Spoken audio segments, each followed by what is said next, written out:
বিসমিল্লাহির রহমানির রহিম। আমি সালমান। এটি আমার দ্বিতীয় ভিডিও টিউটোরিয়াল। আজ আমি আপনাদের দেখাবো কিভাবে রান কমান্ড ব্যবহারের মাধ্যমে স্লো কম্পিউটারকে ফাস্ট করা যায়। আমরা সবাই একথা জানি যে আমরা যখন কম্পিউটারে উইন্ডোজ দিই তখন ধীরে ধীরে একসময় ধীরে ধীরে কম্পিউটার স্লো হয়ে যায়।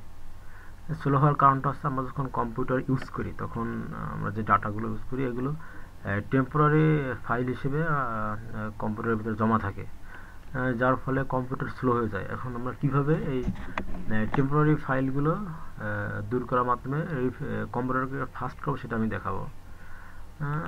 এটা সাধারণত রান কমান্ড ব্যবহারের মাধ্যমে স্লো কম্পিউটারকে ফাস্ট করা যায়। এখন আমরা দেখব কিভাবে রান কমান্ডের মাধ্যমে কম্পিউটারে জমে থাকা মানে কম্পিউটার ব্যবহার করার ফলে যে টেম্পোরারি ফাইলগুলো জমা থাকে এগুলো কীভাবে অপসারণ করব।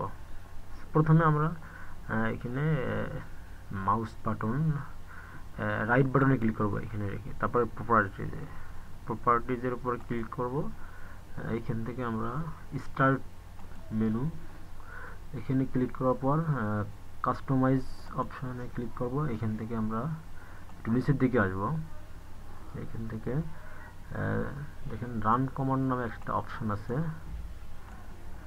রান কমান্ড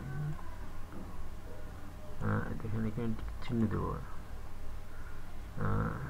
এখানে টিক চিহ্ন দেব, দেওয়ার পর ওকে ক্লিক করব। তারপরে আবার ওকে ক্লিক করার পর দেখব যে এখানে রান নামক অপশন আছে। রান অপশন আছে। এবার এখান থেকে এটা আমরা এখান থেকে টেনে নিয়ে আসবো, এদিকে টেনে নিয়ে আসার পর এখানে ক্লিক করব।